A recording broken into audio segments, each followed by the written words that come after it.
everybody. How's it going?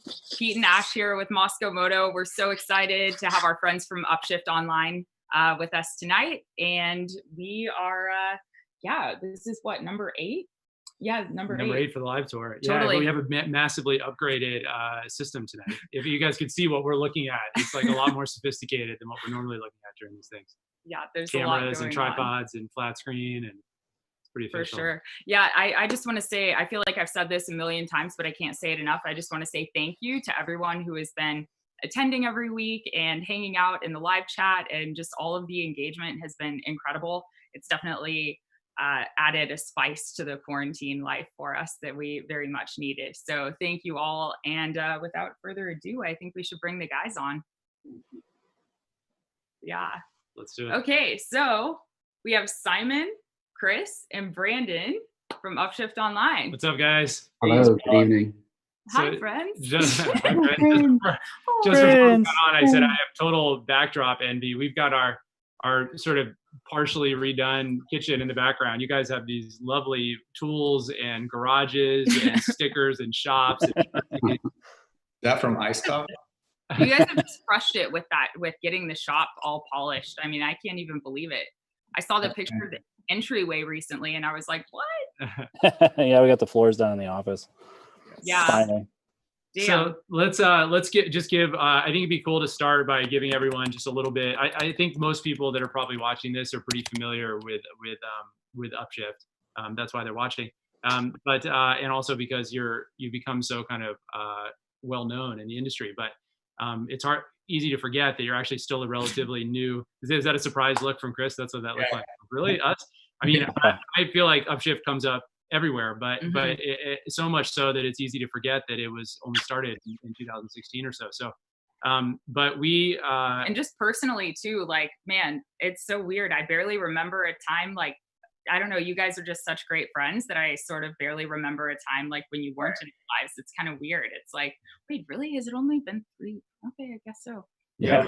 Fine. I feel like we sort of hit it off as friends really early on in this process, and we started a business relationship, but we also started a friendship, and also I think we both sensed very early on that there was a lot of alignment between our businesses, both in terms of our perspective on kind of ADV or enduro touring or international travel, more of an alignment with kind of smaller bikes and dirt bag travel and tight budgets as opposed to big flashy electronics and huge bikes and all that kind of stuff. And then also in terms of our businesses, in terms of us being a direct to consumer business, and obviously we deal with product and inventory, you deal with content and publishing, but in your way in the media industry, you cut out a really important part of the magazine business, which is the printing for a lot of people of a traditional magazine business. So I see a lot of alignment between our business models too, which I think is really cool. So I think that's part of why we've sort of hit it off and had such great alignment. But so I think we're both trying to do interesting things in our own kind of respective way and trying to shake things up a little bit, and that's really cool. And that's one of the reasons why we were so excited to have you guys on for the live tour. Thank you so much for being here. Thanks, Rob. Yeah. So why don't we start with if you guys wouldn't mind, give everyone kind of an overview on Upshift. Like, what is Upshift for anyone who's not familiar? Which one? Brandon.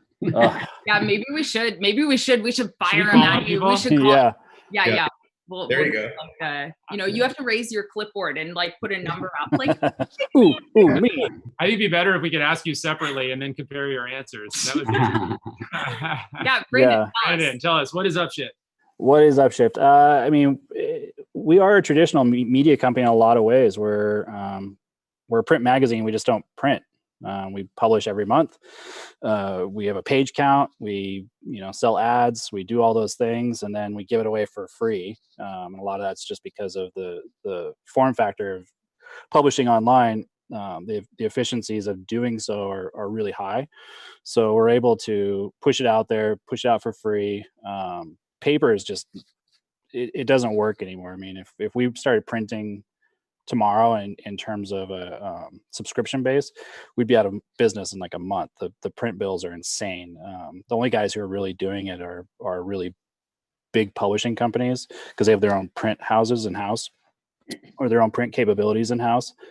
And then beyond that, you have to do it on a quarterly basis and have a really expensive book, like $15, $20, $25, something like that. So yeah, being able to push out every month with a really high quality publication, doing it for free, that's been a big part of our game plan. And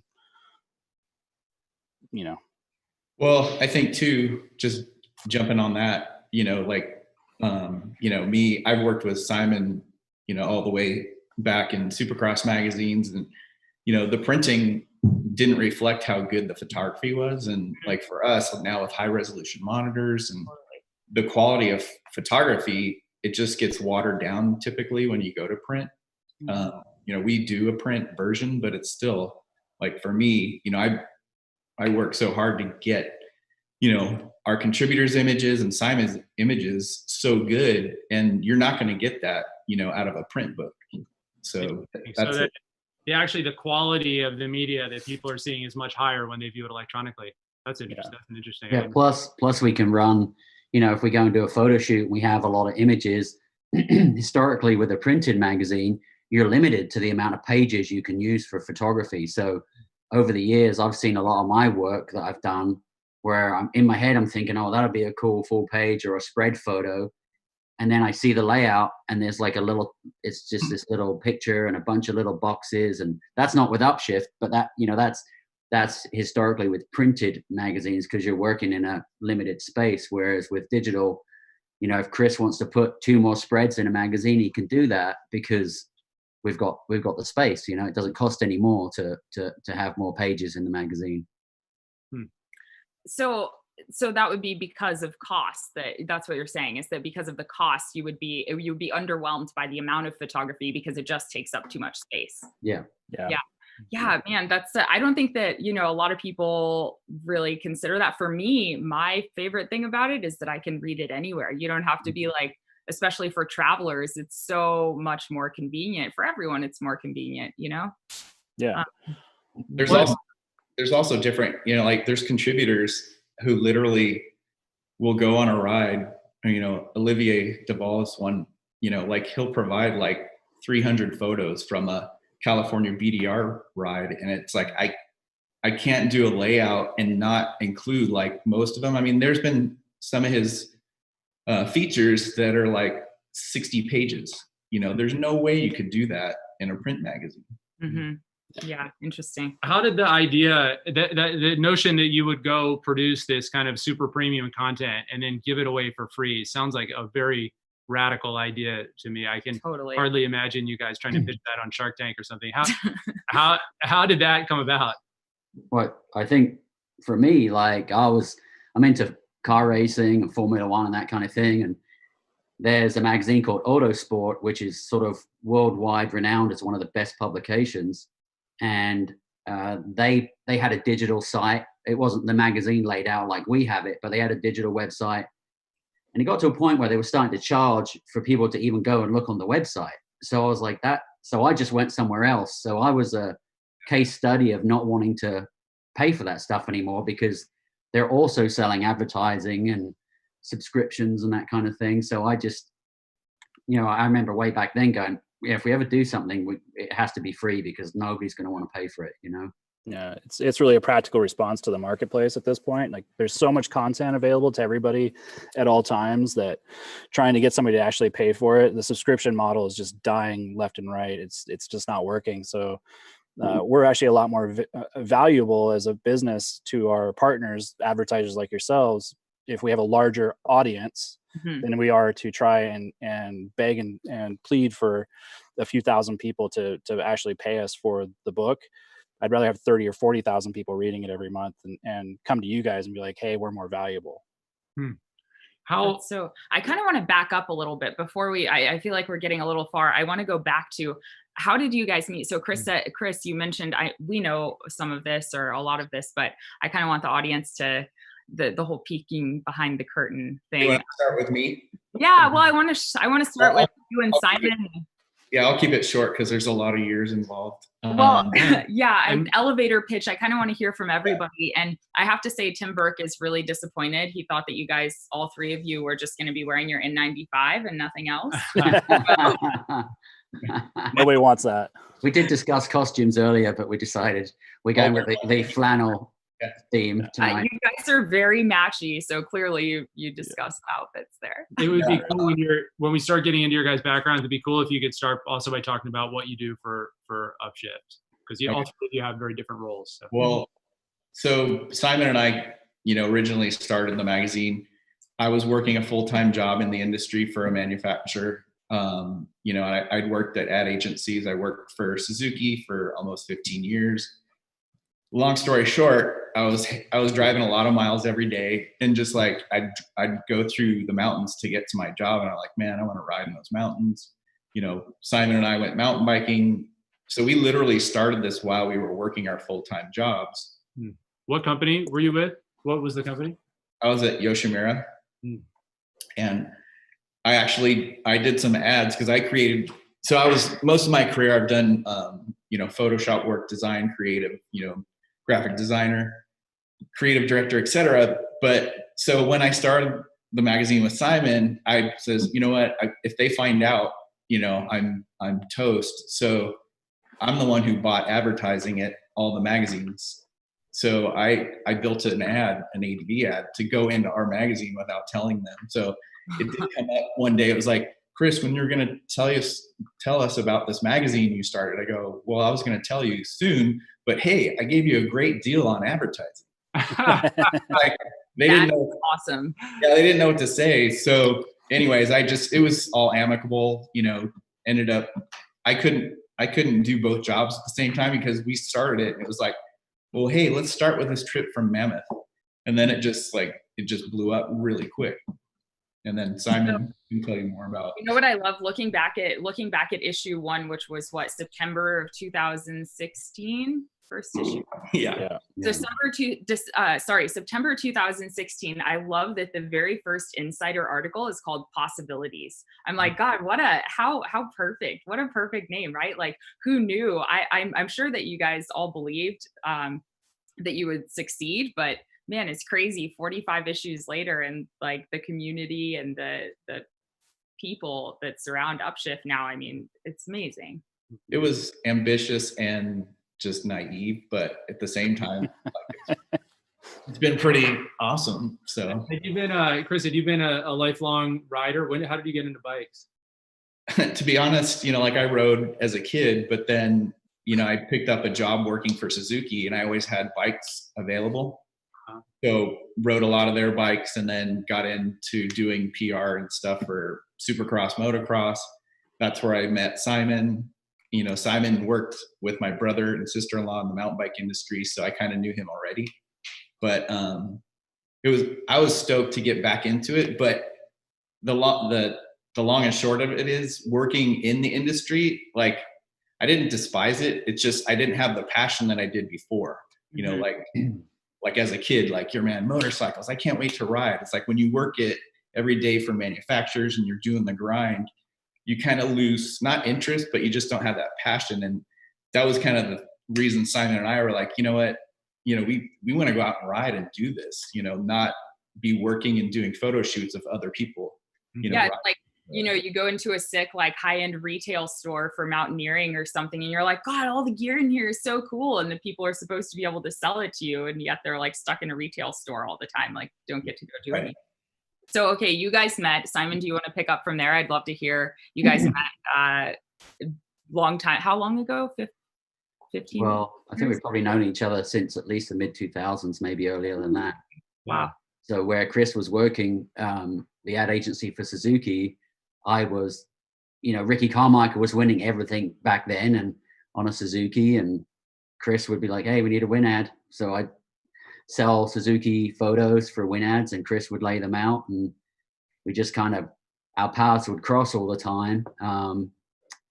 And I was entrenched in the supercross and motocross industry since probably 2000, going to, well, this in 2012 to 2016, I went to every race, and it was just starting to really wear on me. I was traveling all the time, and I'd come home from a race on a Sunday night and then have a headache until Wednesday, and then get on a plane on Friday, and it was becoming not very healthy. And, you know, Chris and I can remember the time we were riding our mountain bikes, and I was like, hey man, I've been watching this show called The Long Way Down, or Long Way Round. And it's awesome.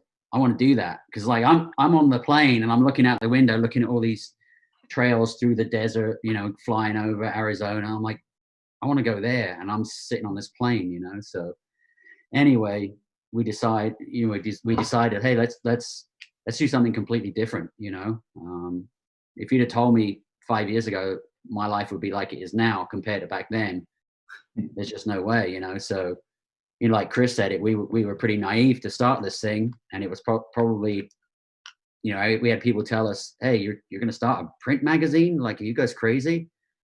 And that was our twist, that it wasn't going to be printed, but we still wanted to have that traditional look and that traditional style that focused on great design, great photography.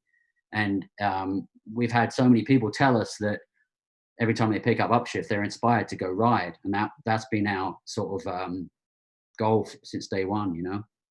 Were you I'm curious about your when you were doing that photography, did the job change, or did just your perspective on it change? Were the things that were exciting to you when you first got into it weren't so exciting anymore, or did it actually get more grueling? Well, it got more grueling as social media took off, probably 2012, 2013, and every team and everyone wanted images immediately. All of a sudden, my workload multiplied by 4 or 5, you know. So instead of going to a Supercross and, yeah, I'm tired the next day, now I'm destroyed because I've worked for 17 hours and been wide open the whole time trying to send images. You know, it became overwhelming, you know. So it's interesting that the changing technologies sort of made your old job less appealing, but also made Upshift possible. So that's sort of neat. Yeah, I mean, I was making good money, but it was just unsustainable because I just couldn't maintain that pace forever, you know. So yeah. How did Brandon come into the story? Sorry, Chris. First of all, before we hear from Brandon, Brandon, it's your birthday, isn't it? Oh my. Yes, it is. No way. And I didn't say anything before the call because we wanted to say happy birthday. I am not going to sing. That's good. You Yeah, get the cake. you don't want to hear that. But Did you get the cake? Remember we talked about the cake with 57 candles on it? Oh, right. No, I'm just kidding. It's coming up fast, though. Thank you. Happy birthday, man. Seriously, that's pretty cool that this is happening on your birthday. Yeah, thanks. Plan that. Before we get to Brandon, so I just got to say, Simon and I have this thing going, and we have been through a bunch of, for lack of a better word, salespeople. And, you know, I had met Brandon with another project and just became friends with him, you know, years back. And, you know, he came to us, like he came to me at Yoshimura, like with this project they were doing, and I did an ad, and he's like, no, man, I don't see any passion in this. Like, you need to create an ad that's got passion. And I'm just like, who the fuck is this guy? You know? And so, like, literally we've been friends ever since, but Simon and I, we're not business people, you know, we're just, we were kind of floundering. So, you know, the magazine was getting done, but from, you know, at least getting, you know, minimum wage in our pocket, you know, I had reached out to Brandon several times at his normal job that he's working. I'm like, dude, you got to be a part of this. You're perfect for it. I know you'll love it. And he was like, no, man, I need to see more. I need to see more. You know, I got to see where you guys are at. And then literally, always skeptic. Yeah, months into it, he's like, you know, this thing's looking pretty cool, you know? And I was just like, oh, okay. You know, skin in the game here. What's the time frame on this? This is because you published your first one in September. So when did this all start? When did things start rolling? Was that? I think at issue 8, I was full time. Mm-hmm. Yeah. Somewhere in Sorry, when was that? Issue 8. Issue 8. Oh, okay. Got it. Okay, so you guys put out, I didn't realize that. So you came on at issue 8, so they put out 7 issues. And I got to say, like, the first 6 issues, like, we were giving away ads just to get ads in there. Like, hey, we want to at least make it look like we're legitimate. So, yeah. I think we did that for the first couple in there that had no intention of advertising ever, you know. Yeah, you And guys still started don't. you still had income from other sources, right? So you this was a side project for you. When did it become a full-time project for you guys? It hasn't. No, I'm just kidding. Well, let's hear. I want to hear Brandon. I want to Yeah. hear. So 8 issues in, and you're a believer now. They've convinced. A believer. Yeah. Well, I mean, I Believer. yeah, I had met Chris from my previous publishing job. I was part of the Verb Moto and Meta team. I was part of one of the guys who brought Meta to market.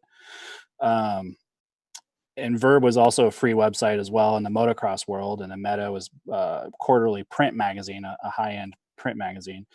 And I'd met Chris through that and selling ads to him that way, and we hit it off. Like, I think the first conversation we had, he was at work and I was at work, and it was like a 3-hour conversation. It's like, oh shit, we got to get back to our thing. So we hit it off, and I was actually competing against Simon, so I was really familiar with his work, and we were crossing paths all the time and traveling, going to supercross races and motocross races, and we didn't know each other really, but we knew who each other were.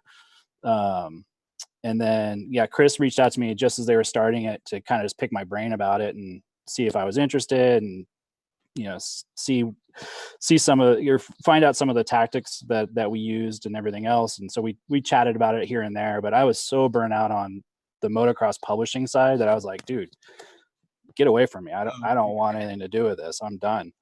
And I was working for a non-motocross company for a year, and it was kind of like a working sabbatical.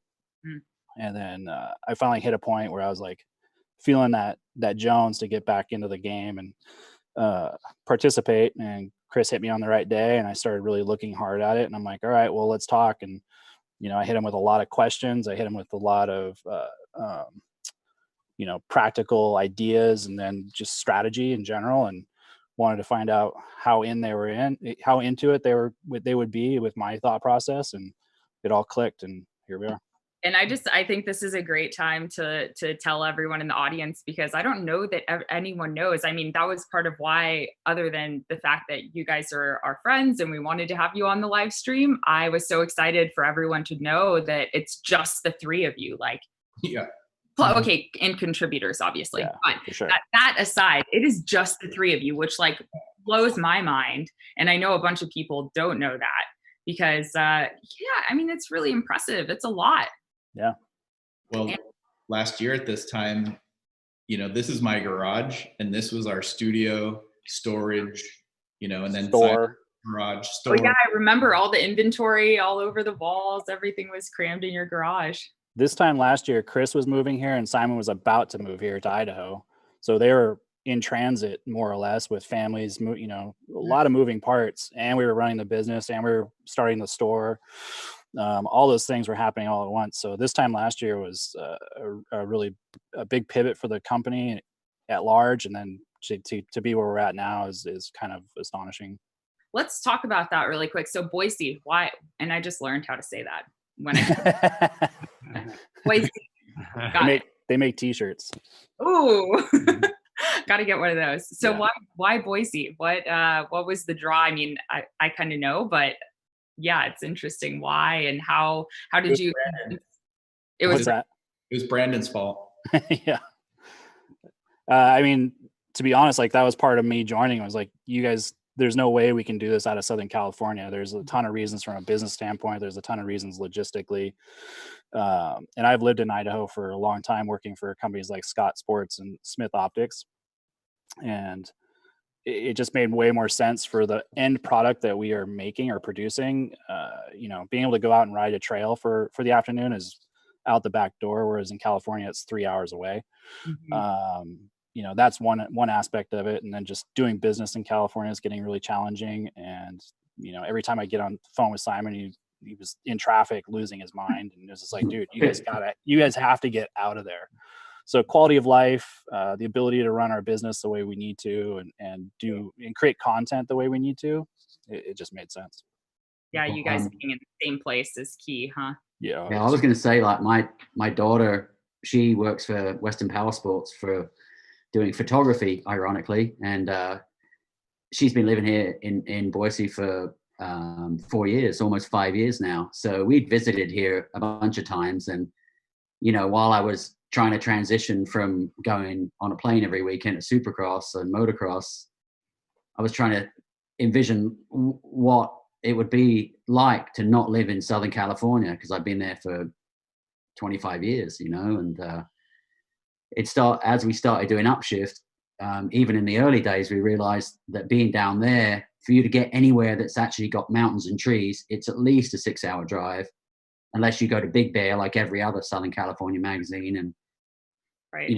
Every place has been photographed to death up there. So, it's desert, California is just a big desert, so coming up here, experiencing lakes and single track with wet dirt, it's been really great. Listening to you guys talk about your backgrounds and stuff, like motocross, supercross, racing, the companies you worked for, Brandon, I mean, if you were, I would expect you to say, oh, we're starting a dirt bike magazine. Yeah. How did you guys arrive at ADV? It's just the future. I mean, racing's dying. It's not really, I shouldn't say it's dying. It's got a lot of challenges in front of it. And there's a ton of other media companies already there. And there's a huge hole in the ADV dual sport space that just needed attention. There really wasn't a lot of media that was paying ADV the deference it deserves. There's tons of forums. There's, obviously the forum of all forums. And that's handled really well, but there was no like National Geographic of ADV. So why not grab it? That's what I was going to say, like, you talk about that when I tell people, like I was saying earlier, watching The Long Way Round, and then I was like hungry for more information and I just couldn't find it anywhere. There was nothing that I could pick up, like an Upshift, for example, and look at it and go, wow, I want to go there. That's where I'm going on my next trip. And here's the gear I'm going to wear. And here's the bags I'm going to take. And there was no place where you could go and find that information unless you're wading through a forum, and then it's just 700 people's opinions, not anything. That's what I was going to say. We touched on the whole topic of storytelling on Tuesday with Chris from ADV Writer, and now again with you guys. That is something I absolutely love. I think that going way beneath the skin and getting to the real human experience of like, what's happening? Why do we go out here and do this thing that we're doing? Like, don't tell me where you went. You're like, okay, it's cool, mention it maybe, but like, tell me what happened to you while you were there. Like, what's, the experience of writing and why do we do it? And I just love that Upshift does that so well. I mean, it's some combination of the photography and the contributors and, the magic with putting all of that together that I'm sure it's pretty satisfying for you guys, like connecting, you connect a lot of people in the industry too. Yeah. You brought up the contributors and I figured we get there, and it's like, Simon and I, it's like, oh yeah, let's, do this story. We knew that we had our limitations, especially being in Southern California, but like, I don't know if everybody's heard the story about, me just coming across Tim Burke on social media and me reaching out like, hey, how about writing? Can you write a story? I can see you can take some photos, but, like we wouldn't be where we are today without, the people who submitted, content. There's always the good and the bad, and we have to weed through a lot of that. But, the stuff that we get, because people aren't doing it for ad dollars, they're just telling their story. And, we edit it, but most of the words we leave as is because the stories are so true and true to what they're doing. And, as long as they have great photography to accompany it, then we're going to use it, but every case is different. But like I said, there's no way that the three of us could generate, the stuff that we do without contributors. Go ahead. How does it? Could you walk us through? I'd be really interested to hear how the creation of an episode of a magazine, of an edition, like when does it start? How far before the publish date? And how does it unfold? Like, what does the process look like? Contributors, your own stories. And then I want to hear the ugly. Like, I want the questions about like, what are like the closest fuck ups, or like what, you don't have to name names, but like, what's the worst sort of submissions that you've got that you're like, okay, I can't do this, or do you just didn't receive it? Like, I want to hear the oops moments or the oh shit moments. Who wants to take this one? We actually haven't had a ton of oh shit moments. I mean, we certainly had down to the wire submissions. you know, My name is David. yeah, you're in there. You know, we've had a lot of advertisers get us ads like last minute or change it like as we're publishing. They're like, hey, we want to change this. And it's like, dude, come on, like that was yesterday. But we have so much flexibility with the digital part of it that it's easy to take for granted for the people that are in that process with us. Yeah. I actually sweat more the people that we don't even get a chance to get back to, because we have so many people reaching out to us to want to contribute, and we just miss their email, or we just haven't had a chance to get back to them. And it's like, there's got to be a lot of pissed off people out there, you know, that we haven't talked to. So that's one of the things that sweats so the me. process, how do you starting with like, what do you want to say? What do you want to show? How do you find what you're trying to show? And then organizing it, like how long does it take? Yeah, kind of walk us through, like Pete asked. That's Chris. So, you know, like we get hundreds of emails, you know, with submissions, and, you know, we have criteria, we send them out a PDF, you know, typically it's like 2,000 words for a feature, you know, kind of go walk them through photography, what we want to see, you know, resolution, lifestyle, writing, you know, and, you know, a lot of that gets, a lot of that filters out, you know, some people, you know, like, oh, I rode my Ninja, you know, from New Jersey to Florida, you know, like that's not going to be an Upshift story. I'm sure there might be an awesome tale there, but just for our audience, I don't know that, you know, we have to kind of pick and choose. But so walking back, you know, I try, you know, with the magazine now, I try and go through all of our content that we have in the bank, meaning we've purchased it or we've gotten it in a while, but I try and plan things out a couple months in advance.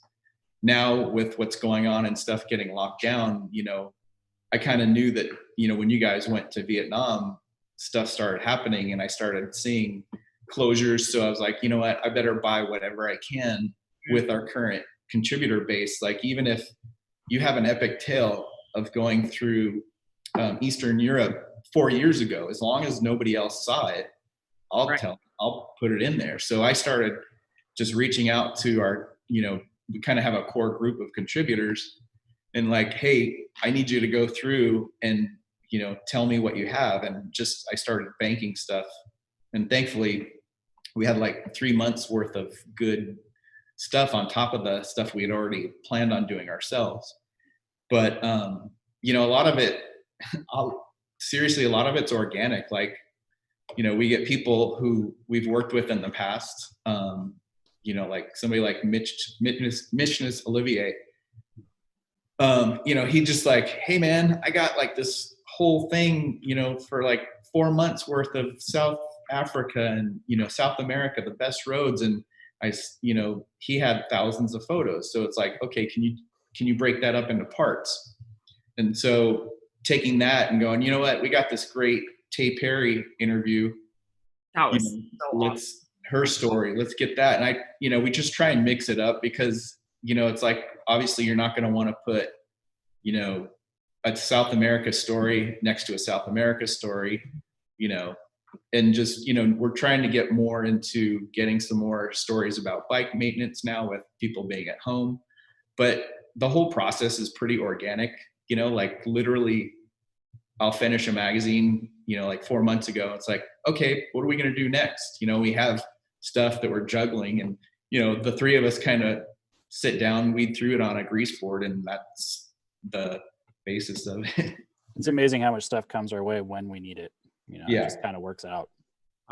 That's really good. I was totally curious, like how much you have to keep on reserve just in case you don't get what you thought you were going to get, or some less than you would think. Really? Wow. Yeah.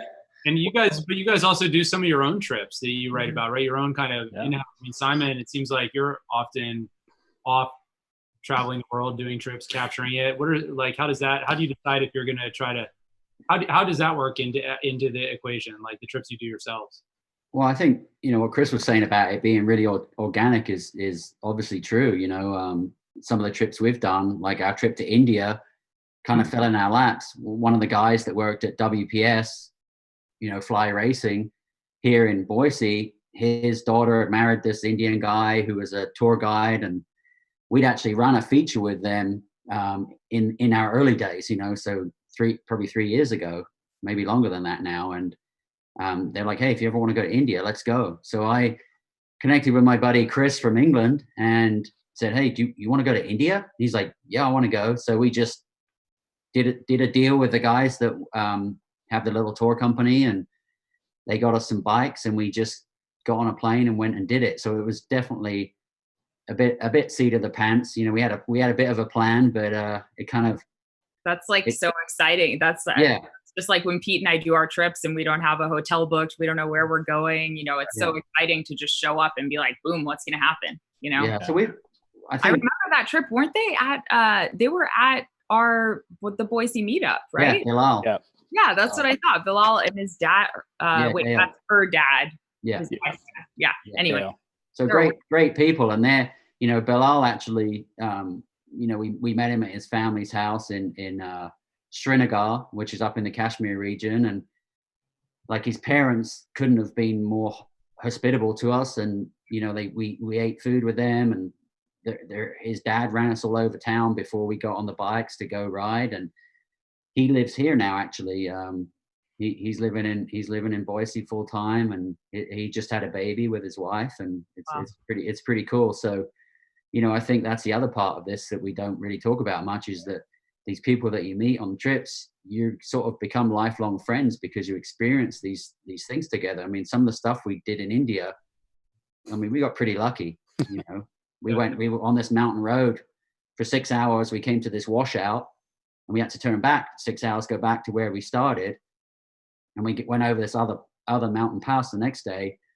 Well, we got to Delhi a couple of days later, and we saw in the newspaper that the pass we originally were supposed to go over, there was pictures of motorcycles up to the handlebars in snow and cars, and people just stuck there. So, we got pretty lucky on that one. So, we've been to some other places too. We went to Vietnam, like you guys just did, and Iceland has been great. We got a relationship with a tour company there, Ride with Locals, and those guys are awesome. And then the guys in Costa Rica that we've ridden with, it's just trying to find places where you're like, man, that would be cool to go ride there. And then you sort of start delving into it, and you find a contact, and we tell them who we are, like, hey, we're Upshift, and we want to do a feature on your tour, and how can we work that out? So okay. Now, Chris and Brandon, you guys need to pick up the camera more so that you can come on all these adventures. That's what I was gonna say. Simon's the only one that gets to do all this stuff. Simon's the critical camera handler on that one. So yeah, I mean, getting me on a bike means getting me away from the computer. But it's like we say, there's 3 of us. The thing is, like, my dream scenario would be to send Simon all over the world every week, but that goes back to like, oh man, that's fun, but it's a grind, we'd love to have our own people all over the world, but then you go back to like, that's just brutal. I came back from that India trip. Sorry, Pete. I came back from the India trip. It took me 60 hours to get home. When I got home, I was just destroyed for like totally. Just useless. There's a couple of good questions I'd like to sprinkle in here. So BBL ADV, which I don't know what your name is, but good question. How do you guys stay so current on the new gear and bikes, tires, helmets, etc.? How do you do that? Good relationships. Yeah. I mean,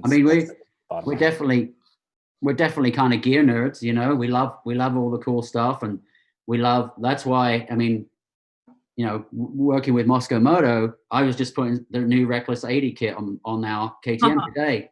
And I was like, this is really well thought out, and I'm like, hey, Brandon, what's this about? And he's like, oh, they did this for this reason. And we're like, oh, that's really cool. So, I think we like all the new gear and the new bikes, obviously, but once you hit the road, you don't really think about your stuff anymore because you've got it dialed in, and you just want to go ride with your friends and look at cool stuff and see some cool places and take some photos. Well, you don't think about it much. You do think about it when it doesn't work well. Yeah, exactly. That's like, it makes or breaks a trip, like. We're pretty fortunate though. We're able to pick and choose who we work with because of our relationships, and we're all 20-year guys in the motorcycle industry. So, when we see much more established competitors complaining about the advertisers we have. It's the relationships. It's not because we're the biggest or the gnarliest media company in terms of ROI. It's because we just know we have really good friends and they like to work with us. And you guys are a prime example for sure. I mean, for us, I felt like it came up very organically and very easily. But being a new, how did you get these people to take you seriously? All these big companies. I mean, you guys do have this incredible list of companies you work with, and you're so new. Like, what happened when you called them? Like, hey, we're going to do this free. We're brand new. We're going to do this free magazine. I mean, how did you get all these people on board? All these great companies. You should sit next to Brandon for one day and just hear him on the phone, because it's a lot of work. You know, it's like, one, explaining who we are if you're not a fan, you know, and then why they should work with us, why they should supply us, you know, with gear for those who don't. And especially in the beginning, you know, coming to some of the bigger brands, they're so ROI focused on some of the major magazines, major players. You know, Brandon, you know, it's not a sales pitch. It's just, he tells it like it is, and it's an everyday thing. Well, we were really lucky at the beginning. I can remember sitting down with KTM, and Chris had laid out a sample magazine even before issue 1, and I had an iPad, and I was at the Vegas Supercross, and I got one of the KTM people into the rig, and I was like, hey, I need to show you something. And you know, they were like, yeah, we're on board. So they didn't want to see numbers. They didn't want to see. They're like, yeah, this fits what we're trying to sell. So yeah, we want to be a part of it. So they've been with us since day one. Well, that's just it. I mean, like I remember, so 2 things. Number 1, I am notoriously difficult to get a hold of on email, which everybody who knows me knows this. But Brandon, I think it's hilarious. You asked the question, how'd you get in touch with people? I think Brandon sent me like 3 emails that I had never responded to, not intentionally, but then when we finally connected, it was like, boom. I mean, we connected hard, and we're like chatting on the phone. I felt like, you know, I felt like I really knew you, you know, by the time you came to visit for our open house party when we moved into the new shop. And this brings me to my second point, that like, first, okay, 2 more things. So number 1, you're on video right now on a live stream. Like, do you know this, Brandon? Because a year ago, 2 years ago, you wouldn't even have a picture of yourself online. Oh, that's right. Yeah. I remember when he came. So when Brandon came to our open house, I was like, I don't even know who to look for. I mean, I'm going to be like, I stalked the internet for a picture of you hard, and I couldn't find one, not a single picture. Yeah. So I think that's awesome. That you're on a live stream. We keep trying to get him to go in front of the video camera, and he's gradually warming up to it. So you'll get there. You'll definitely get there. And then when you walked in, this whole topic of how the product sells itself, you know, the magazine sells itself because it evokes emotion. It's inspiring, you know, people see it and they're like, damn, I want to do that. That's fucking cool, you know? And so when you walked in the door, we talked about KPIs for like a half a second, and you were like, who gives a shit? Do you like it? That sounds like Brandon. Yeah.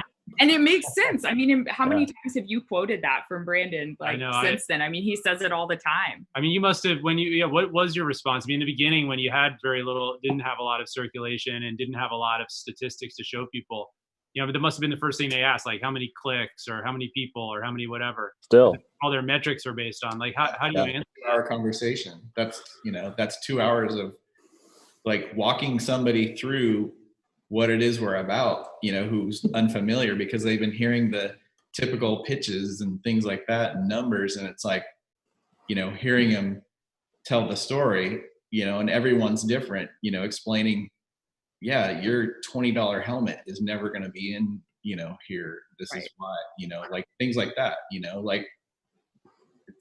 So you guys actually curate you curate the advertising. How can any, I mean, like when I look at a lot of like dirt bike magazines and stuff, like the quantity of advertising, like the advertising is so chaotic. I mean, it almost seems like you could buy a full page ad for a pet rock if you wanted to in some of those magazines. Like, but it's a lot different with Upshift. What is there something to that? Is there a science or what? How does that work? Like you curate?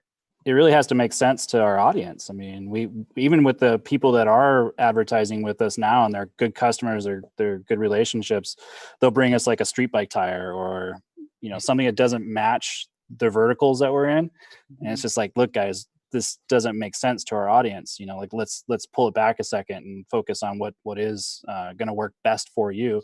And it ultimately isn't a good idea for them to try and push something into our magazine that doesn't work for them either. So yeah, we work pretty hard with who we work hard with the guys who are advertising with us, and then we also we're very thoughtful about who we approach and why we approach them. It's almost like the ads are part of the magazine. It's like part of the content of the magazine. I kick back a lot of ads like, hey, this is too selly or too, it's just not going to fit. Like, get more content oriented. We don't have to do that very much anymore, but we did for a while. And it's like, no, go back to the drawing board and like use a good visual and tie it into your brand versus just trying to put product out there and, a price point or 20% off for this month or whatever. The audience does not respond to that. No. The consumer does not respond to that anymore. So why go down that road? If you're going to spend money on the space, utilize it. Yeah, it's definitely like more of a moment for people to have a brand experience than like sell a product. You want it to be memorable in that way, not in like, wow, that ad didn't really fit, or that was kind of out of place. Like, I just read this great story about Iceland and now what? Yeah. Well, and it's not 100%. There's definitely times where stuff gets in, but yeah, for the most part, we do try to make it pretty cohesive with the magazine. There's a good question here from Meerkat ADB. Oh, that's gotta be, I think we know Meerkat. Yeah. That's gotta be my t-shirt. Yeah. So how did the Upshift guys move from magazine publications to more YouTube oriented video content, which you guys are crushing it, by the way? I haven't paid a lot of attention to YouTube except when I'm putting a new product video up or something. And then these live streams, now I'm spending a ton of time on YouTube because of the engagement. As soon as you start doing something, then everything just like goes crazy. But you are inspiration for YouTube. Like, man, you guys have quite the YouTube going. Trying. Yeah, it doesn't work, I guess, right? It's just part of the whole package, the magazine, the photography, the design, the video content, and Brandon. How like walk us through, like, how do you do it? Are you doing it all yourselves? Do you have other people that are filming some of the videos that are sending it to you? Give us some different versions of that, because it's an impressive amount of video content you guys have. We think we're actually way behind. We need to do more. Totally. Yeah, it's just, Simon's pretty much, he's the one who puts them together, arranges it, shoots it, edits. Like, that's all Simon. And, he's got years of experience doing it. And, I consider myself pretty fast on the computer with design and everything. Like, he just cranks stuff out, but it's all really good. Again, the dream scenario would be like, let's do, 50 of those a week. But it's just, with 3 dudes, it's pretty impossible. Totally. And like some of the trip videos we've done, like the India trip we were talking about, it's got 600 and some odd thousand views, and we were kind of like winging it on that. I've got like a GoPro and a camera, and I'm just trying to like gather up all this content. And then my friend Chris from England, we did the voiceover on a FaceTime call. He's like, well, what about minute 110 to 125? What are we going to say there? And we kind of came up with something, and then he got his kid's Zoom recorder and recorded really good audio, and then I just put it all together, and it becomes this thing. And you're like, well, yeah, that kind of tells a story. And like Chris, we were talking earlier about, we don't really look at, well, I don't anyway. I don't know about Chris and Brandon, but we don't really look at other people's stuff. I mean, when I was doing photography at Supercross, I just do my own thing, and just, if people like it, that's cool. If not, oh well. And I think with Upshift, with like the video and the photography, for me personally, I just do what I think is cool, and that's that. And it seems that the formula, we just kind of stumbled across it, that seems to be working, I feel like it's like Back to the Future. It's like, that's how it used to be. And then it's like, with all kinds of stuff, then it was all about statistics and performance and measurements and charts and all this stuff. And now it's back to like, oh my God, there's so much of that crap. Fuck that. Let's just do what we like. Yeah, exactly. A lot simpler. Well, it actually turns out to usually produce better stats anyway when you do that, Those stats are actually garbage for the most part. Like, there's a lot of fraud. There's a ton of fraud in media. And I mean, people ask me like, well, how do we get you to this point? I'm like, I could do that for $300 a month with a programmer in Russia. Like, what metric do you want to hit? We can hit it. Yeah. you know, you just tell me, but I'd rather have 3 really good followers than 3 million fake ones. Totally. You know, so like, let's just focus on that and it'll grow on its own. I'm really curious about this because you guys I don't come from the motorcycle industry, right? I came into the industry as an enthusiast, and now I'm in it sort of, but because we sell direct, I feel like we're not really in it. We're like off in this like side eddy current or something like that. You know, we're not in like the main river, you know? And, but you guys come from like the real meat and potatoes of the industry. I mean, motocross, dirt bikes, I mean, it's big business, you know, and you've come over to ADV, like, where is all this headed? You know, where are we going with ADV? Like, what's happening here? Is this little sort of thing that's going to be a niche forever, or is there what does the future look like? Want me to answer that one? Sure. Well, I just want to say, like, you picked up on something, you know, like I come from motorcycle agency, you know, I don't know if you're familiar with Motorcycle Industry Council, you know, yeah. Everybody in the industry who's been around pays them a bunch of money for stats and figures, and that's how they've made money. And they're the, you know, main proponent, you know, of motorcycling. Now they put on, you know, trade shows, and the thing is, like, for me, they tried to come up with all these campaigns like to get more people to ride, and you know, I was part of that in the marketing campaigns and did some work for MIC. And as a rider, I couldn't see any of it working. And we ended up going a different direction with a different company. But I always look back to that because they're still there. They're still getting money from all these brands. And, you know, I'd seen friends who have brands like, you know, Builtwell, for instance, who they don't belong to the MIC. They don't care about whatever their safety standards that they set. There's a lot of stuff that they're trying to dictate. And yet, from a overall view, they weren't getting more views. It was these guys who were starting these, you know, companies who just weren't going to deal with it. And that's kind of been our thing, is like, you know, Simon said, let's just do our thing. You know, everything we give a lot of thought to, but we're not going to get bogged down on what we think is right for the industry or what's right for this. It's what's right for our people.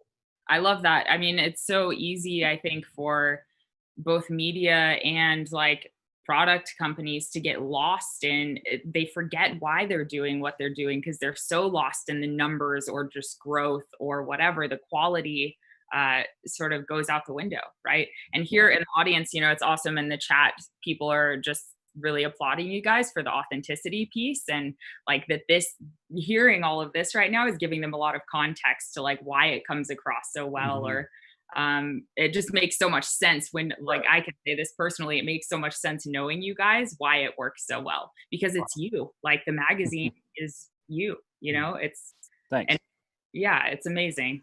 I would love to hear from Simon and Brandon on that last question too. I'm really curious about your, you know, and I'm thinking really about ADV, you know, this niche, like where this currently a niche, but maybe not so niche anymore now that everybody's making an ADV bike. Where do you guys see this adventure market, this aspect of this world? I feel like we're watching a sport be created in front of our eyes for the last decade or so, you know, but like, where's this headed?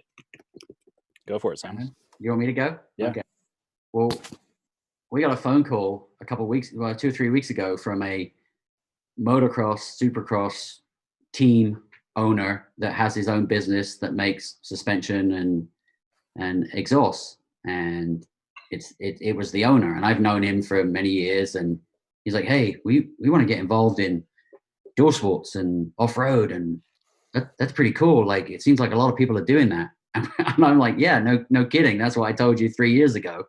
But yeah, we'd love to help you."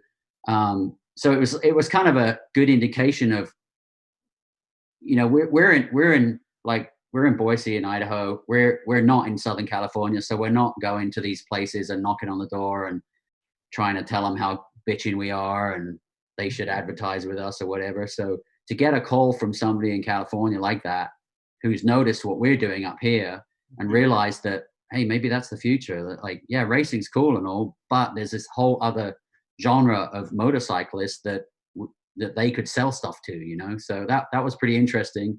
And, you know, having the racing series all being on lockdown for the last 6 weeks, I think a lot of companies are maybe rethinking their total involvement in that. You know, they might still be involved in that, but they want to do some other stuff too. And the other arm of it too is just, when I didn't start riding motorcycles till I was 30, and all the guys I used to go and ride at the track with now, they don't want to go to the track anymore. They just want to go ride in the hills, or go trail riding with their buddies, or go on a trip down to Baja, or, you know, drink a beer at the campsite when you get back at night, that kind of thing. And I think there's that whole. Is that because you think you can only fly off of a jump so many times before, you know, like probability comes into it that you crash? That's one aspect. One aspect. Yeah. So it just, you know, to answer the question, the future is, it's up in the air, you know, but we see a really positive future in it. And we think by trying to inspire people to go ride through the magazine design and the photography and just the general feeling of it, that we would hope that people would be inspired to go travel and go see places, and just not drive to the track every weekend to go ride, you know. Brandon, what about you? Yeah, I mean, the motorcycle industry has really been prefaced or built around racing for a very long time, and that paradigm is kind of coming to an end, because, you know, motocross is a really good example. You go to a track, you pay a gate fee, you pay fees for your classes, and let's say you do 2 classes, that's 4 motos in a day. That's maybe an hour worth of riding that you're at the track all day long, and it costs hundreds of dollars, and it's just not a lot of riding. So that part is really turning people off, and it's just the politics of racing has kind of gotten ugly and gross, and people just want to ride. And you know, we talk to guys that, you know, are selling their Harleys all the time, like, man, I've been riding past that dirt road for a decade, and I've never even thought about going down it to figure out what's around the next bend. And now it's clicking for those guys. And like, I'm selling my Harley, I'm buying you know, whatever it is, and I'm going to go down that dirt road, but I'm also going to be able to tour and go on pavement and go to the grocery store and do all the things I used to do. But it's a huge expansion of possibilities for these guys. And now with so many bikes hitting the marketplace in the dual sport and ADV side, you know, there's so much more potential for those guys as consumers and riders that it just makes sense. I'm glad. Thank you guys for all 3 of you answering that independently. It's really interesting. And I it's probably no surprise, I'm extremely bullish about this industry, but I can't tell, because I love it so much myself, and because I'm surrounded by people who love it, and I'm in a part of the world where we do it. I feel like I'm in a room full of mirrors sometimes. I feel like you guys have, so it's like, wow, this is just awesome. Why doesn't everybody do this? You know, but like, to hear you guys kind of not only say that, but like you're betting your careers. You know, you've come from, like I said, you've come from the super highway of the motorcycle industry off to this path we're on, and you're doing this amazing thing in it. So you're not just talking about it, you're doing it. You know? In a way, going from the known to the unknown. Like, we don't know where that's what happens when something is on a steep growth curve. You don't really know where it's headed. Is it going to, you know, level off? Is it going to crash? What's, like, COVID? Yeah. How is COVID? How is COVID? Let's talk about COVID for a second. I was like, good transition into the smooth. Yeah. I didn't mean to do that, actually. But yeah, you did. Man, so travel comes to a screeching halt. I mean, like you said, Chris, when Pete and I were leaving on our trip, that was kind of the, okay, what is this going to be all about? And we were gone for a month. And by the time we were coming home, it was like, oh shit, we better get home before we can't get home. So, and that's all travelers. I mean, Tim is now home. Everybody's home. So how do you make a monthly magazine and put fresh content up on the site daily when everyone's stuck in lockdown? Put a lot of stuff in the bank, you know, like I said, I don't want to say how many months out, but, you know, we're looking pretty good for the next couple of months, but I'm hoping, you know, in the following months that stuff starts opening up, you know, because we have a lot of people on hold right now who are like, yeah, I'm stuck in this country, or, you know, I can't go from country to country like I used to, you know, so there's a lot obviously that we don't know, but, you know, for us, thankfully, this kind of thing happened just like at the tail end of winter. So we had already planned forward, you know, like there's just a lot of stuff we can't do in this, you know, Pacific Northwest just because of snow. So like stuff's literally going to start, opening up, like our favorite trails or places in Montana and going up to Canada. Like, in the next month, I see that stuff opening up. Fingers crossed. We talked also about, even before this happened, we realized that there was so many beautiful places to go ride in the States that we haven't even began to start tapping into. So yeah, maybe we'll do a Vietnam trip or a Cambodia trip, but and then go on another global trip like that 4 months later. Maybe do 3 of them a year, which is actually what we did before all this happened, and it seemed to work out pretty well. But yeah, there's so many places around here that we want to go travel to. Yeah, I want to say just a couple of things. So for everyone in the audience, if you have questions, unfortunately tonight we're not going to be able to have anyone else join since there are 4 of us. We're taking up the entire screen. It would be a little chaotic to have more screens. So if you have questions, put it in the live chat and I'll kind of sprinkle in a few more questions. And if you guys are good, I'd love to keep going for a little bit. Okay, sweet. Yeah, so to be. Great. Yeah, I guess home, right? That's the whole point. Never leaving. So Brandon, I kind of want to hear from you.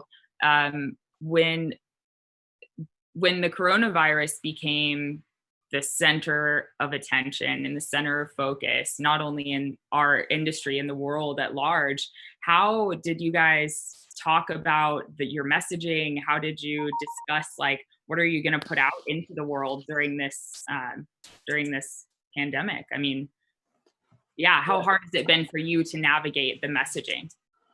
I mean, pretty intuitively. I mean, it wasn't very hard. I mean, for us, it was like, we're really fortunate because we have a pretty good backlog of evergreen content. We're not covering racing, so it's not like we're waiting for that next weekend's race to have something to talk about. We actually have 44 issues or 45 issues of content to lead people to. And we just kind of reshaped our message in terms of, let's give, as people were locking down and they were freaking out and they're like, dude, I can't go ride. I can't do this. I can't do that. Like, let's focus on what people can look forward to. Like, we're going to get back to those things. We're going to get back to riding. We're going to get back to traveling. It may not be tomorrow, but having something to look forward to is a huge uplift. It's a good spirit boost for everybody. So that's what we've been trying to do as much as we can, and introducing a lot of new people to our content. We have a ton of emails like, I just found your magazine and I've spent the last 2 weeks reading all the back issues. And that's awesome. Issue 1's as relevant today as it was day 1. So totally. So we're really fortunate to have that, and just kind of flipping the messaging around a little bit, just in terms of this is coming back, wasn't very hard. Yeah, if somebody had a magazine that relied on people going into a magazine store and picking it up and walking out with it at the register, they'd really be nervous right now, wouldn't they? I didn't think about that. That's a good point. Yeah, I mean, even the mail. I mean, and so few people are even subscribing to magazines. They're not even getting them in the mail, really. So, having it all on catalog, we have one link, and you can see all of our magazines, and be like, oh, that cover looks interesting, or whatever the content of that magazine looks cool. Let's dive into that. And for free. I mean, it's unbelievable. Like, the quality of the content in the Upshift.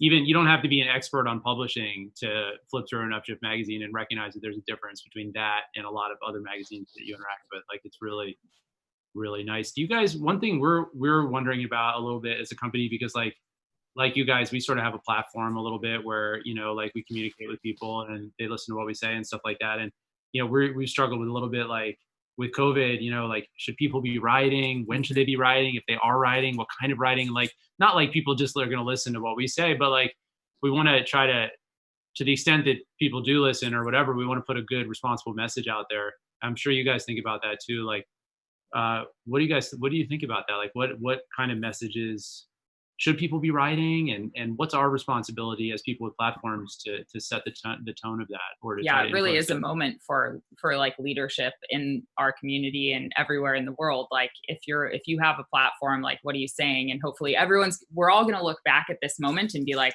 how did we do? Yeah. And other people are watching too. I just want to say one thing before Brandon probably talks about it. Is there literally isn't like one answer. You know what I mean? Like, because when things just started getting clamped down, like, you know, we had a post and it was like, you know, the trails aren't closed, and, you know, and it's like, it was thoughtful because our trails weren't closed. Like, everything was open here. Like, Idaho was one of the, you know, stragglers that didn't really do anything. And it wasn't meant to like go break the law. You know, it was just like, that's what we're doing. And so obviously, you know, every country, every state, everything's different. So I guess literally it's just like, it depends where you're at. Yeah. I mean, we're just now coming out of our lockdown in terms of state mandated whatever regulations or whatever you want to call it. So riding is starting to come back around, and people are definitely starting to ride here more and more, but we weren't trying to rub it in anybody's faces or anything like that. So we definitely throttled way back and parked the bikes for a good long minute. And we're just now starting to look at riding more and getting out there a little bit more. And, you know, everybody has to really take a good hard look at where they're at, who they are, what their needs are, what their community's needs are, and make a good decision from there. You know, there's always going to be a bad apple in the bunch, and there's always going to be people that maybe are overly cautious, but that's just a personal decision you got to make. Yeah. I mean, go ahead. I was just going to say, a lot of brands and, you know, like contributors like Chad Dalva, you know, like they're either furloughed and they started like, oh, I'm going to rapid prototype, you know, ear savers. I'm going to, you know, so like a lot of these people, you know, we work with are contributing to the cause, I guess. Mm-hmm. And we know that they'll come around and be doing stuff for us again. It's just, you know, we're all just having to get through it. Right. Yeah, I mean, it seems like I think there's a lot of riding happening. I know there's a lot of riding happening because you just look at the roads. I mean, there's freaking bikes everywhere. There's trucks with bikes in the back everywhere. I'm like, sometimes I'm like, where are y'all going? The dirt quickers, I mean, the trail networks are supposed to be closed. Clearly, people are riding them, but people you didn't even know that had bikes. You're like, wait, what? Where'd you get that? Well, everything else is closed. You know, there's no football games. The mall's closed. The gyms are closed. So everyone on a Saturday, they're like, well, let's head for the hills. You know, and but motorcycle sales right now, you know, in some areas are booming. Like, right. And accessory sales are booming. I'm talking to my friends that have companies in the industry. Like, sales are strong, man. It's a trip. Like for us, it took a hit, but it's come like right after, but it's come back. Yeah, which is really great. I think that I feel like two pretty basic things that I've thought about. Like, one is like people, you know, obviously listening to what the recommendations of the experts are in their state and stuff like that, and like abiding by it and not violating it. Like, that's pretty obvious. One of the things that got me really thinking about my own riding and stuff was like the thought of possibly being an asymptomatic carrier and like going through all these small rural towns going that we on like long to stop trips. in. Yeah, and hanging out and meeting the locals. I mean, that's part of an adventure trip for us. With some trips, you know, and then the notion that if people do that, we could be inadvertently spreading it. While we're in this sort of unknown period, though, I think it's a great thing to figure out how to do that responsibly, and then like how to instruct other people to do it responsibly, or not instruct, but to give advice and help people that are sort of struggling with these same questions. But we're not quite at that point yet where I think we can really have a concrete, like, okay, go get an antibody in these states. You can go get an antibody test that's 99% accurate. Make sure that if you have antibodies, okay, fine, maybe you can go on a trip, and it'll just help people if we can have some sort of guideline that that makes it a bit safer to do what we do. But until then, it's kind of like day rides or yeah, I feel bad for the international travelers who are either in the middle of the trip, and, you know, moving forward, it's like, you know, talking to Tim Burke, like, you don't even know what protocol is going to be like going from country to country. Totally. Yeah. Is anything how long is it going to be before things are opened up again? I mean, as soon as something like this pandemic hits, all the walls go up. I mean, the EU, it's been a long time since they behaved this way, like really shutting down borders. It's really, really wild. We've never seen anything like it, and so we don't know what's going to happen afterwards. And I think that finding our new normal in the meantime is just all that any of us can do, right? And talking about that process, like we talk about camping off of our bikes. You know, I was just on a phone call with one of our buddies today, and he's like, "Let's get a camping trip going, because then, okay, the group you're in, okay, yeah, you're keep your distance, obviously, right? But we're not going to these little towns, and we're totally self-contained. So I think, if you're camping up on the side of a mountain and it's just 4 of you and you're all keeping your distance, I think you're okay. So you mean going to a spot with like a set group of people, bringing all your stuff with you, and just camping and doing like day rides or something like that? Yeah, or camping. You can move. You could do a 5-day ride, but no hotels, no restaurants. I agree, and I think if you were to do something like that, practice good social distancing the best you can within the group, and then also not have a group that consists of people who were recently symptomatic or have a kid who's symptomatic or a wife who's symptomatic. You know what I mean? Like kind of like just some like pretty obvious stuff of the people in the group not being probable carriers. In the world of activities that are going to start, not right now, but when the things start revving up again, that would seem like a pretty reasonable one to me, Yeah. If only we knew somebody that made a bunch of bags that you could put on motorcycles and you could like take off with all your gear. That would be really cool. Yeah, right. Exactly. I mean, if as opposed to, going to sporting events or going to nightclubs or, those things going to be a long time, right? Like those activities.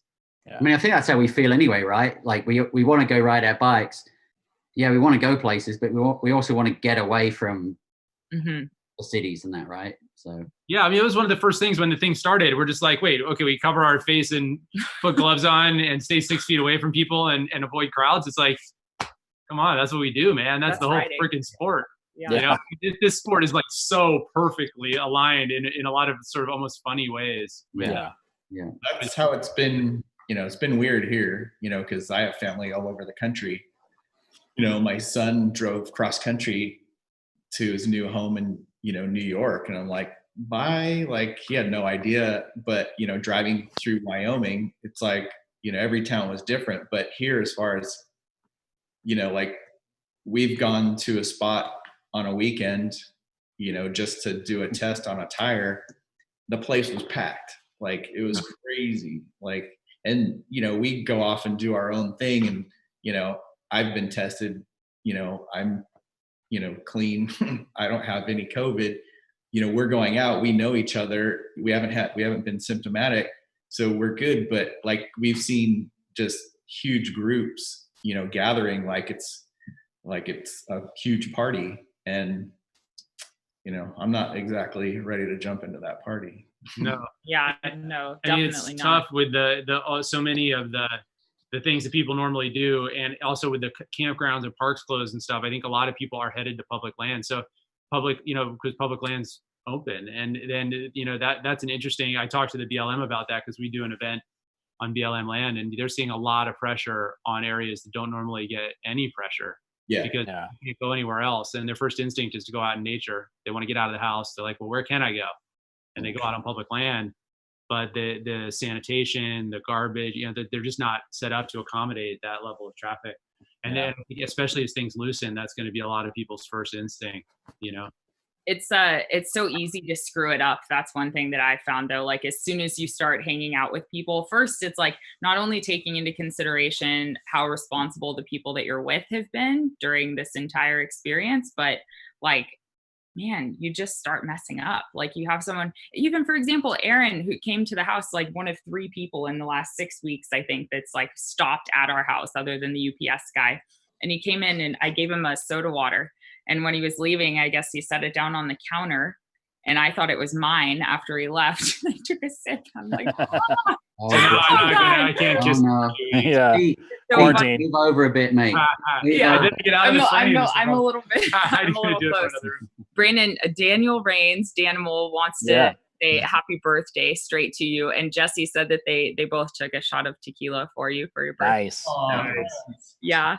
And I can't remember exactly who asked this. Oh, it was Sam. Sam wants to know where each of the 3 of you, or where the 3, I think this is a good question. Where did the 3 of you want to go ride together? Like, if you could all leave at the same time. You'd all go away. That will happen at some, oh yeah, for sure. I mean, unrally. That's a great question. Yeah. We actually haven't even talked about that ever, I don't think, have we? Yeah, plan a trip on air. Let's hear it. Yeah. No, just kidding. Where we going?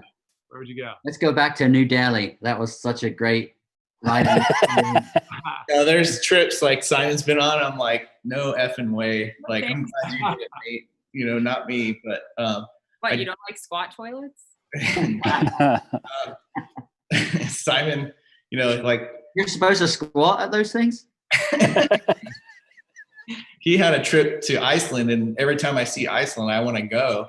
It's like we've done it twice, but he had a trip all set up. And, you know, I was supposed to go the first time, but it's just, you know, things happen. But that's kind of on my bucket list.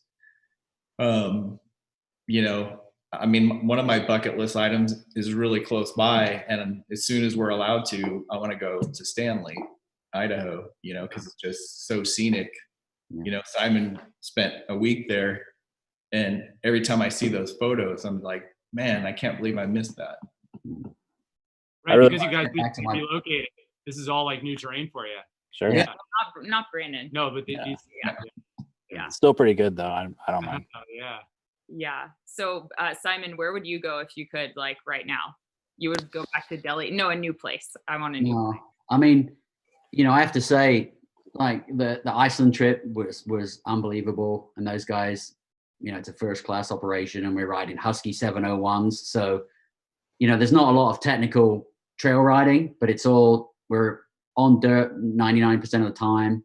And man, it was just awesome. Man, I don't know. I want to go to Cambodia, and I want to go to Thailand.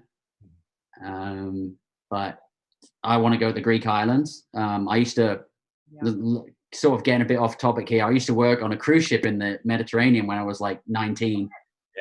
And I'd see these people getting off the ferries, because you get these ferries like from Italy over to Greece and the Greek islands. I'm like, bikes loaded up, like the original adventure bike stuff. And I was like, I want to do that one day. And so I've always wanted to go to Italy, get on a ferry with my bike, with all my luggage, and go across to the Greek islands and ride around there. I think that would be cool. I want to ride a scooter around Greece like Tim Burke did. With one leg. Dream big, Chris. What about you, Brandon? My biggest thing right now is Glacier to Banff. Yeah, I really want to go from here to there, and there's a lot of really good fly fishing between here and there as well. And it's quite the romance, like riding with a fly fishing rod and just like taking it easy, like don't have anything to be. Yep. Those combo trips where you bring something on the bike with you, like to try to surf or kite surf or spearfish. Yeah. Those are always really appealing. For sure. Like, it's neat. It's interesting that all three of you guys listed three very different types of trips. Mm-hmm. Like the first thing out of Simon was Cambodia. He wants like zany, cultural, radical, intense first experience. Delhi, which is like the most intense. Yeah, the most involved. No, that was a sarcastic comment. I've been there before, and I don't really want to go back. That is a crazy place. Yeah, India is one of the. I was like, God, that would be a hell of a trip for the three of you guys to take together. Holy cow! They would test us for sure. Yeah. And Iceland, you know, those are three very different trips. Well, it's interesting. I mean, you seriously, spectrum of ADV right there. Like there's like, you know, I want to go back, or I want Tim Burke to go back to Scotland, but I want him to show me like all the places that he took photos of, because it was epic. And it's like, that was a good trip. Yeah, I want to go sample Scotch whiskey. That's interesting. It's a different, and you guys really do represent, like, that's the one is like the nature, out the waterfalls, the lakes, the mountains, the trees. The other one's like, oh, I want to go to Europe. I want to go to Iceland. I want to taste the Scotch. I want to see the history. I want to do things. And you're like, Simon's more like, I want to go to the crazy developing countries. I want to get deep in this like wacky culture where I don't speak the language, you know. And that, I really think that's cool that all three of you guys, I mean, like just unintentionally framed out like three of the kind of archetype trips that ADV people do. It's kind of neat. Yeah. Hey, JM, our buddy in Thailand who helped Pete out when he broke his foot, Simon, he wants me to pass on his contact details to you. Yes. He can definitely help you out when you go out there. Yeah, that'd be great. Thank you. This is the contact in Thailand right here. I'm telling you, this is the guy you want to talk to. This is it. We got to make that happen. You will be stoked. As long as it's on 250s, because Simon only rides 250s. They've got in Chiang Mai a really tight-knit group of really cool riders, and I think they could help you find pretty much anything you needed in terms of bikes and point you out onto some terrain that would be super interesting. And that'd be really great. Yeah. let's try to make that happen. That'd be really cool. Okay, guys, last question. When are the CRF 450L decals going to be back in stock? Next week. Yeah. Week. All right. Yeah, the decals, man, you guys are just crushing it with that. Well, Yeah, trying. Yeah. Again, like hats and t-shirts, and like those are things I designed, and Brandon has experience, and like doing graphics kits Like was this just awesome. like, oh, let's do some, for a project bike, and somebody's like, oh, I want that project bike graphic. I'm like, oh, let's do that. And again, it's like, our motto is like, yeah, the magazine's free, so buy some stickers. It's like, make your bike look good or something. But Yeah. It's cool to see your guys' hats and tees and stickers. They pop up freaking everywhere, man. Well, and they're so good that that's why. Like, Yeah. Thanks. yeah, It's become a little bit of a tribal mark too. yes. Like as where long you're as you're modeling you're our like, I'm with these guys. It means something to have an Upshift shirt or sticker on your bike. Yeah. Well, it's an important part of our business too, because we don't have those subscription dollars coming in, and we really can't count on advertising dollars 100% anymore. Mm-hmm. So having the store working the way it does and selling graphics and hats and t-shirts is actually keeping, it's filling in the gaps for us right now. It's actually a really fortunate thing to have in place. So Yeah. When are you guys going to make me a crop top? Chris has got one. Yeah, I have one. Yeah. I do love my t-shirts. Okay, I have one last question just from myself that I think the audience would really like to hear from you guys. Where did the name come from? Why Upshift? Oh boy. Well, we were going back and forth, weren't we? Like, what about this? Oh, that's cool. Yeah, let's. Yeah. And then like 4 days later, we'd find out that was taken already, and we're like, oh no. Yeah, you revisit. And you're like, man, that really sucks. Like, who came up with that? And no, it was just, there's things in the beginning. I mean, I won't even tell you some of the names because now they're just horrible. But Oh, come on, give Come us on, one. I was like, Come you on, can't you say can't tease that. us like that. Give us something. no, it was like, it like adventure journals, like just Yeah, things like that, Bland. just trying too hard. And like I was just playing around with designs, and like, oh, shifting up mountains, yeah, let's try that. And I mean, there's a lot that we're like totally sold on that we submitted to trademark, and it was like, nope, sorry, can't do that one. Or we got opposition by another brand. It was like, no, that's too close. It's like, what do you mean too close? You guys make tape dispensers. It's like, yeah, but we don't want to be associated with motorcycles. So no, the name, you guys absolutely crushed it. It rolls right off the tongue, and it's good. all just very iconic.